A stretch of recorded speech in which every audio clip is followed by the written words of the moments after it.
My name is Anna Sneed Cairns. I was born in 1841.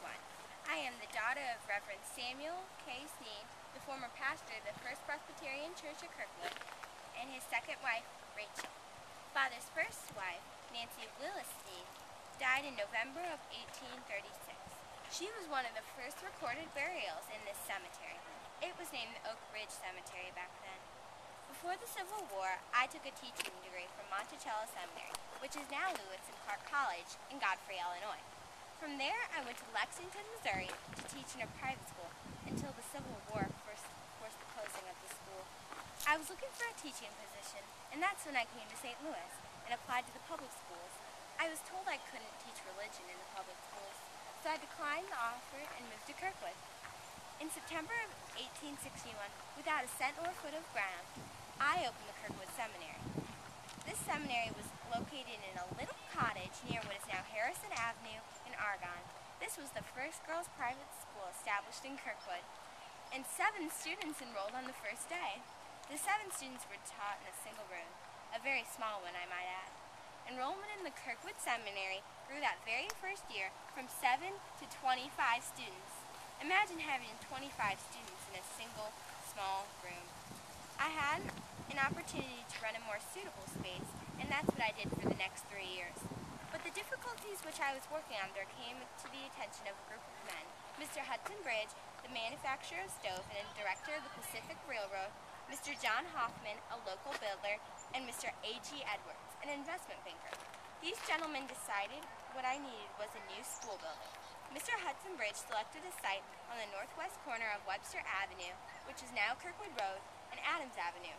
Mr. Bridge believed in my school so much that he purchased the land with his own money.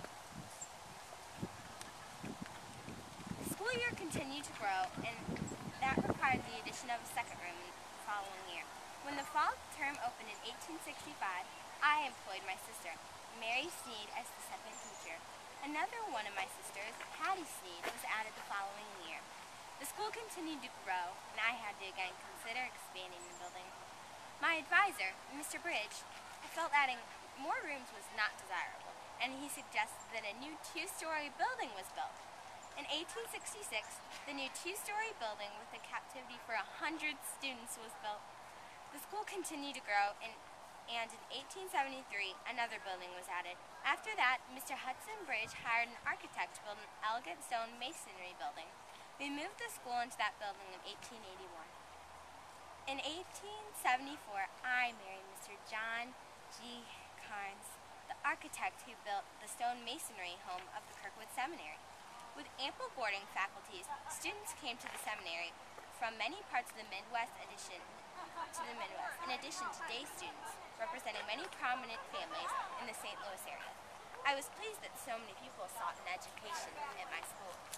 A disaster struck my school in 1889 when complaints surfaced concerning sewage from the seminary being discharged onto Adams Avenue. The town trustees filed charges against my husband and me. We asked for a jury trial, and that began one of the most sensational court cases in Kirkwood history. The jury was composed of many prominent Kirkwoodians, and that's why I believe they were deadlocked and couldn't arrive at a decision. Finally, I relented and closed the school. I also sold all of the buildings. Teaching was still in my blood, so I bought a parcel of land in St. Louis on Oakland Avenue and soon opened Forest Park University, a school for women. I lived and worked in that school until I passed away in